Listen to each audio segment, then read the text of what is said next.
And a good afternoon, everyone. Welcome to Issues and Attitudes. My name is Jeff Owens, Director at WEIU. My co-host is Gerard Singleton. Welcome, Gerard. How's it going, Jeff? Good. Today we are talking to Ashley Berkheimer, who has the longest title in history of titles, Coles County Council on Aging's and Lifespan Center's Public Relations and Events Coordinator. Welcome, Ashley. Thank you. Scoot up that microphone, please. And Dial-A-Ride's director out there, Kaycie Sanders, is here. Welcome, Kaycie. Thanks, guys. So appreciate you all coming in on this. Well, we actually got a nice Monday, which is great. So I guess we'll start with Ashley, since you were basically new to this job and you've been on this world speaking tour here in Coles County.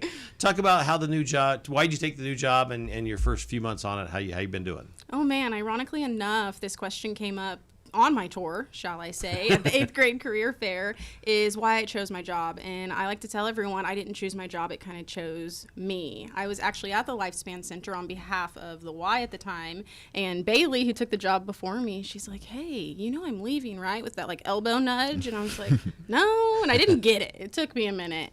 But I had thought about it for a while, and then I messaged the director, and I was like, I just want to hear more about the agency. And then when you hear about the agency, you can't help but fall in love with it. So that kind of sealed the deal for me, and here we are 6.5 months later. There you go. Nice. I was just going to ask, in general, for those who aren't really sure what the Lifespan Center kind of does, you know, it's a broad scope you guys handle. What do you do? So our big umbrella is really just a community resource and center. We primarily work with the aging population and people with disabilities. However, our services can expand beyond that due to our facility, which is so large and so underutilized right now.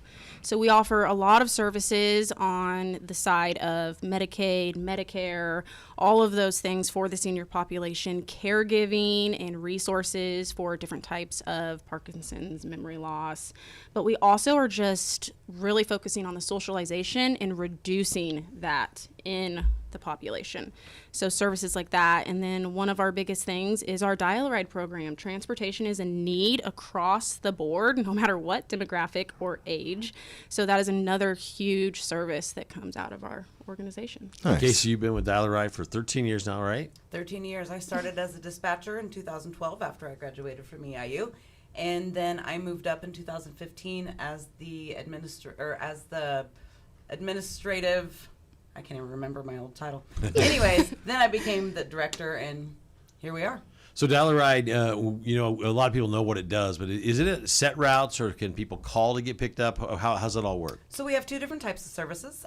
We have a door-to-door reservation-based service, which allows folks to call our dispatch office, schedule a reservation. We will pick them up at their home and take them to the requested destination. So we can take you shopping, to go visit a friend, to a doctor's appointment. And then we also have the Zip Line, which is a non-reservation based service, and it kind of runs around like a public bus route like that you would see in Champaign, just on a smaller scale. And we have a route in Mattoon and a route in Charleston, and actually Eastern is on one of our stops there at 7th Street at 18 after the hour. And that service, it goes to grocery stores, the courthouse, Lakeland College, the Amtrak station. So for those that kind of just wake up and say, I need to go somewhere, you don't have to plan it out. You just show up at a stop, pay $1, and go. That's cool. And then Ashley, why don't you give a little bit of background before you took the job at the Lifespan Center, what you did before that, and kind of, what does that your work previously help you in your job you're doing now? Absolutely. So I actually had a daughter pretty young, and she had some developmental delays due to her birth. So I really dove into the health and wellness side of life. So I had worked at the YMCA for almost 10 years, was involved with the youth sports, always been into athletics myself growing up. And I found myself constantly being drawn to the aging population in my courses, working on stress management, nervous system regulation, things of that nature. And so when this job came up, it just kind of fit the bill. It's because I'm still able to serve in all of those capacities I did before with the community, but on a different scale, as well as with the population that I was already working with. So now I oversee all of the different assets that it's not even just fitness anymore, which is where you'd probably categorize me, personal trainer, things of that nature, but really longevity of health as a whole. We start aging from the day that we're born. So how or what can we do throughout every stage of our life to be happy and healthy and live the best? So I would say all of the knowledge that I've gained, I've found has fit into every bit of this role that I have now. Nice. Kaycie, in terms of like drivers and recruiting drivers, are there any types of requirements for someone to sign up to be a dial-a ride driver? Yes, you have to at least be 21 years of age or older, clean driving record, clean background. We also do pre-employment drug screen and random drug testing throughout, and you have to pass a DOT physical. It's great if a driver has a CDL with a passenger That's what I was gonna endorsement, ask. but we can train within. We have a process where we train within, and it's free to the employee. All that we ask is after they complete the program and they get their CDL, they have to physically buy their CDL. Nice. Sense. You also do a lot of a lot of events in the community. Can you talk about some of your upcoming events that you guys are putting on? Oh man, Glow Bingo. Oh, bingo. I'm excited. Kaycie may be able to talk a little bit more because she's been there, done that. But I'm looking forward to it. We actually have a running joke. I hate bingo. I probably shouldn't say that, but it's just I'm too competitive. If I can't control that I win, I don't usually like to do it. So that's the running joke. But they're telling me that this is going to change my perspective. I'm going to love bingo after this one. Glow Bingo. What can we expect, Kaycie? Well, it's Friday night, April 11th at 6 o'clock at the Mattoon Eagles. And it is not your average grandmother's bingo. There is fun, funky music. The group that hosts it he definitely hosts. So he's fun. He makes it fun. There is food. There's an open bar and great music, good crowd. It's great. I went to my first one a few years back in Sullivan just to kind of see what it was like before we actually had our own, and we were dead set after we attended our first one, like, we have got to bring this to Mattoon. It's a blast, and I encourage everyone to get tickets. Okay. Other events coming up? We have so much on the books. Got to rack my brain on that one. We have our caregiver brunch coming up, which is a great service for anyone who is a caregiver, but especially who utilizes our services. We offer resources and things of that nature. Our Dine with a Doc is monthly. We're not having one in April, but that is such a great resource to come out, break bread, listen to different speakers in different areas. Man, what all do we have? There's always crafting classes and exercise classes. Bingo on Wednesdays and Fridays. Bingo, bingo, bingo. Not Glow Bingo. Not Glow Bingo, but we do have Glow regular Bingo is bingo. the big event coming up. That is That's the our big biggest event fundraiser. coming up. So Ashley, I know they have you running around, and you mentioned earlier that the facility was being a little underutilized. Is there some things you would like to see come to the facility? When you can get there and stay in there, actually. Yeah. So right now, as summer's kicking up, we have movies that are free to the community every Tuesday and Thursday at 1. We do like to encourage the kids, come in, utilize the movie theater. Head Start really utilizes Dial-A-Ride in the summer to come and utilize that theater. But also the crafting classes. That seems to be a need where we really need a facilitator for. And that's the big thing is the volunteerism within our organization. We have 2 kilns upstairs that are unused. We have probably over 300 molds because it was such a big part of our organization before the big shutdown. We don't need to go there. But we're looking for maybe students to come in and facilitate these classes because the hands-on learning is so important as we age, whether, you're up and retired or just coming in. We have young kids come in all the time. Wits Fitness is another one. We partner with the U of I Extension Office to come in and teach brain aging classes. Now, let me tell you, I thought I was smart until I took that class, and I'm like, whoa, okay, I need this myself. But I would say really just if you have a gift, we want to be a place where you can share it and give you that space within the community, and even if it is a stepping stone, I myself taught classes before I took this job, and I would have never thought that would have correlated in my life later. So movie theater, if you want to teach a class, whether it's fitness or come in and do lunch and learns, if you have a skill set. Also, EIU was with us, and we're partnering with different grad programs to come in and utilize our facility for focus groups, and getting more education under their belt. Nice. So we have a long name, and we do a lot. It sounds like it. Kaycie, like on the buses, how long can a bus last out there, and how do you track the usage, and how do you keep them up, and all that? So that's your biggest expense, correct? I would assume. Yeah, maintenance and fuel Yeah. and wages, obviously. So the buses, each driver will typically drive the same bus every single day.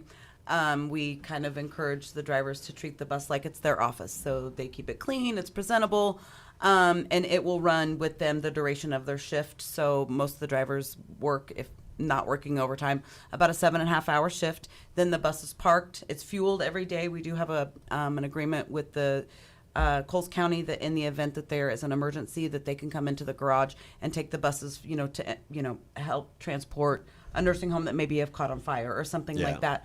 So the buses are always left with at least a half tank of fuel, and maintenance is tracked. We have everything on dispatching software, so we can track how many miles a day that how many rides, how many miles the driver goes. The drivers also do pre-trips and post-trips, and if they have issues that need to be addressed, like their air conditioning is not working, that's relayed to our assistant, and she schedules the maintenance, and we keep these buses on the road. We do have 7 new buses coming Oh, really? for Coles Wow. County and 4 for Douglas County. Probably within the April 25th, we go pick up the Coles County buses, and then the Douglas County buses are coming later. But we haven't had new buses for, 5 years. So we are thrilled and ready to get those babies out on the road. 7, that's a lot. Yeah. Kaycie, with your time in your position, do you have any memorable stories that you can remember hearing either from a driver or hearing from just being around? My favorite all-time story, it's a feel-good story. Okay. And it kind of lets us remind us why we do the things that we do. There was an older woman who was in a nursing home, and she was being transferred to a nursing home within one of the counties that we served. And in the midst of transfer, she lost her dentures. And she was kind of, I think Alzheimer's was kicking in. And she was refusing pretty much to eat anything. So we were able to get her transportation to and from a dentist's office for her to get new dentures. And her favorite thing in the world is to eat pie. She refused a lot of foods, but she would always eat pie. And we were able to complete this before Thanksgiving of that year. And we were informed that she was able to eat all the pie that her heart desired on Thanksgiving because of Dial-A-Ride. That's Good awesome. story. What are the most important upcoming issues for companies and businesses such as yours right now to face? Is it funding from outside of Illinois? Things are happening right now in Washington, D.C., but what are your biggest issues? No, I really feel like that's something that is kind of still in the works that we may not even be aware of yet. I know things are constantly changing, and our senior staff is really keeping eyes on that.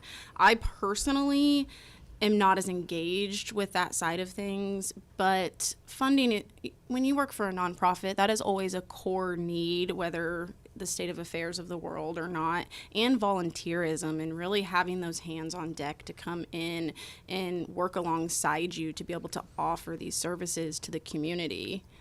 Do you have anything on that? Yeah, I'm also part of all the directors at the Council on Aging are involved in a 5-year strategic plan, and this is something that we have addressed in the plan. And with the aging population, the baby boomers are gonna need the senior information services and Dial-A-Ride and all the programs that we offer.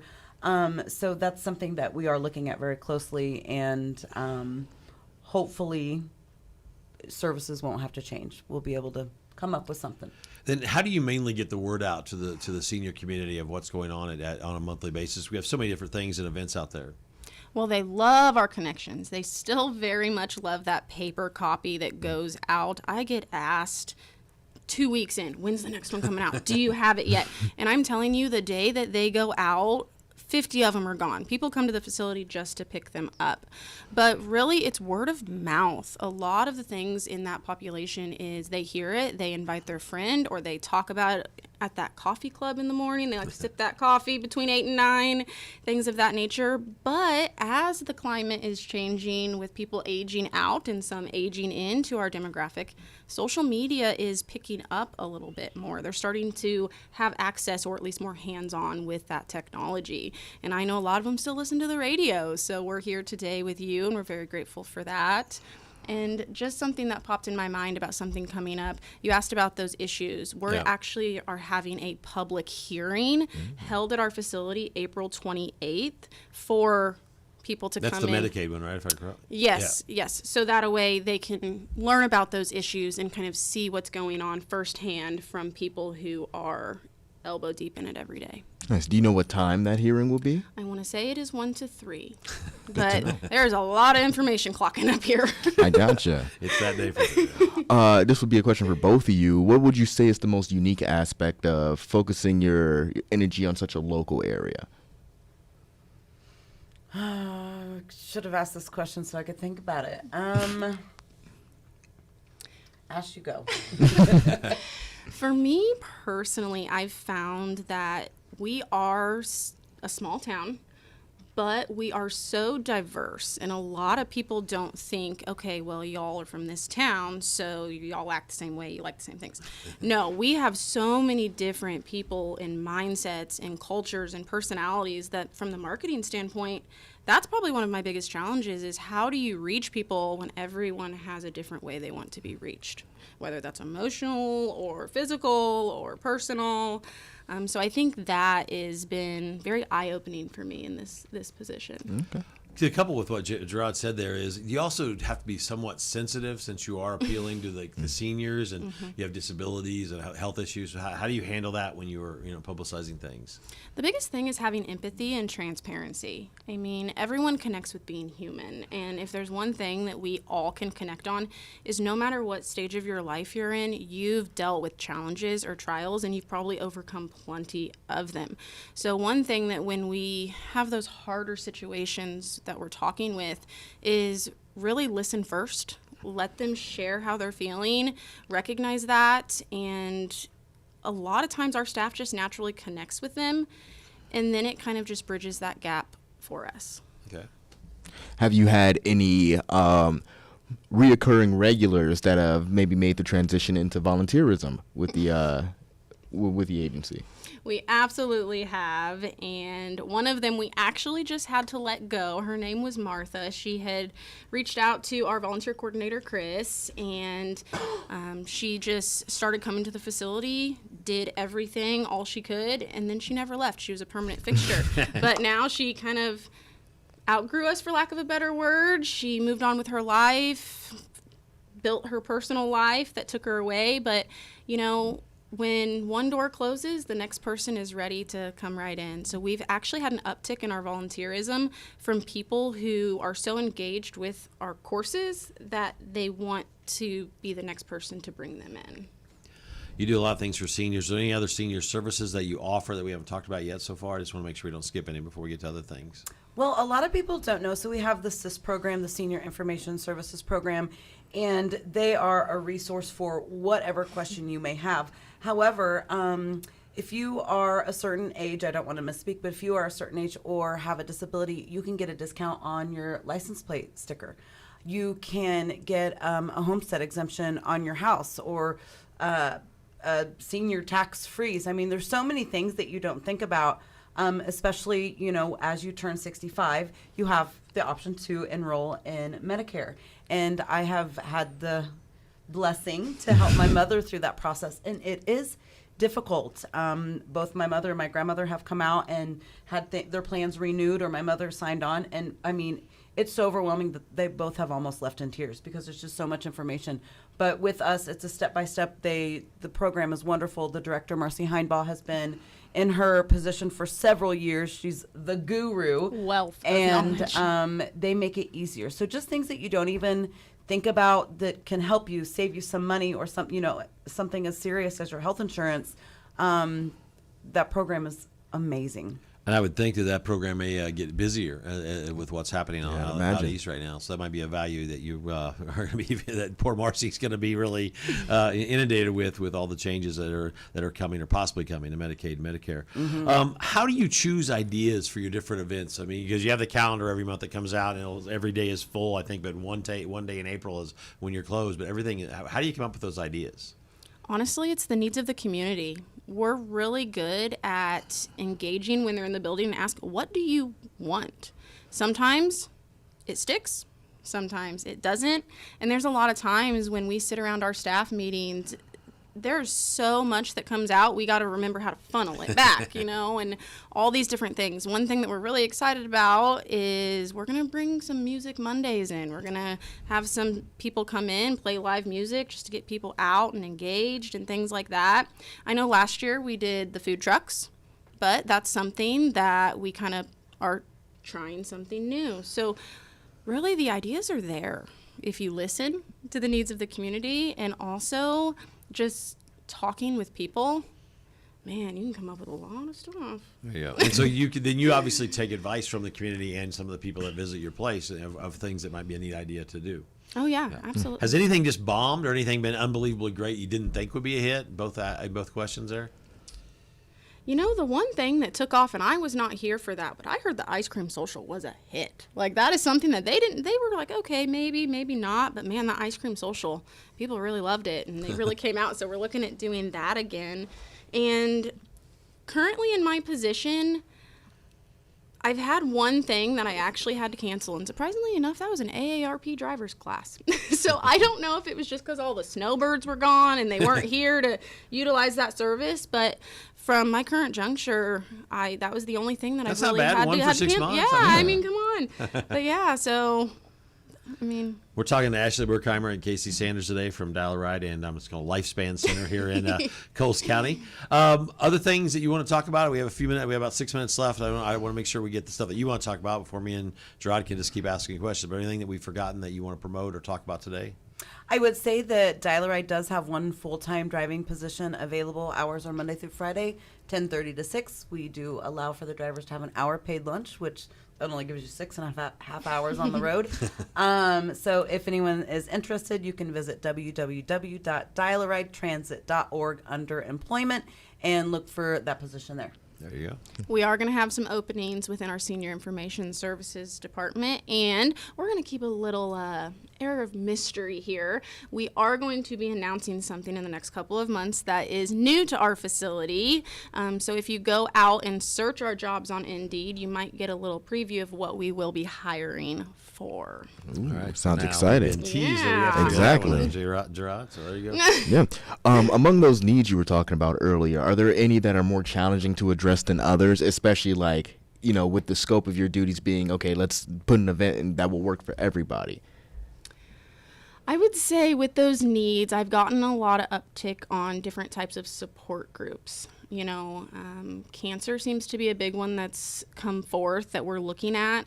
And that one, like you talked about those sensitive situations, we want to make sure that if we are going to step into that role and facilitate something like that, that there's the right person who is educated, who has the experience to facilitate that, because those needs are very sensitive.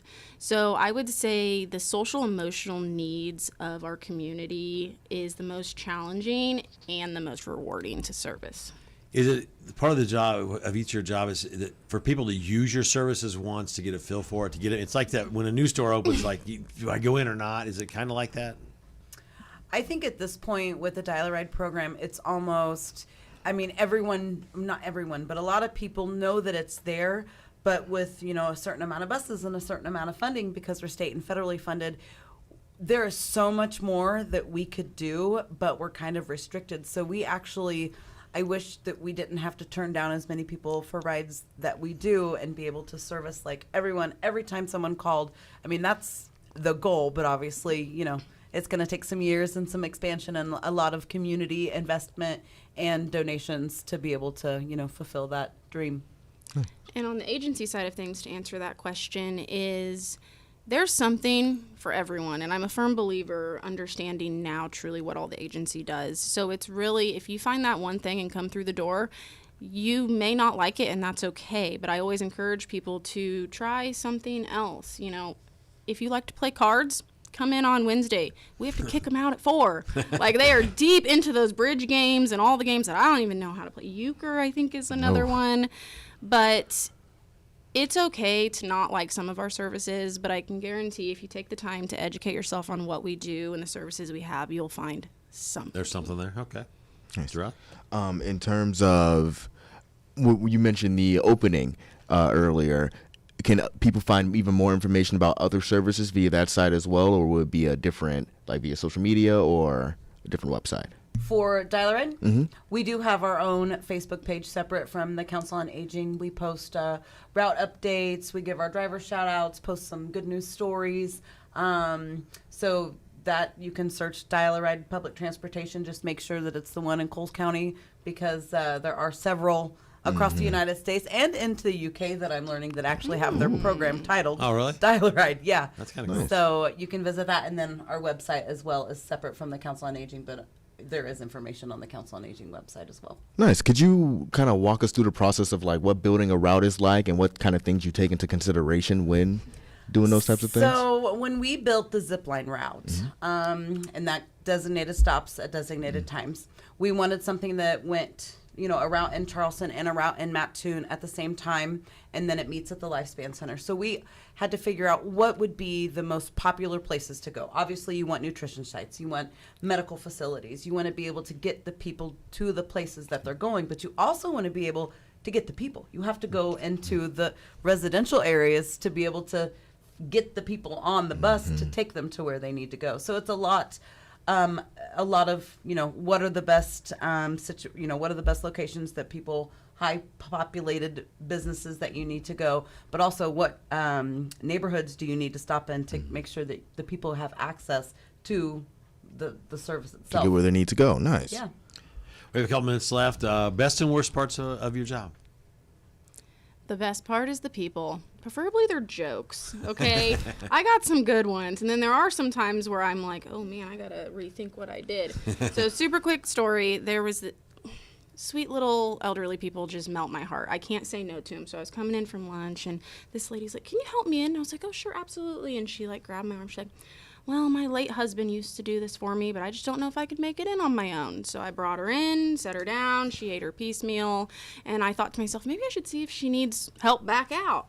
I go in there and I'm like, do you need help? She goes, no, my husband's here. He was just late from an appointment. And I was like, oh no, so those kind of things. But I think she did it on purpose. She smiled and laughed about it.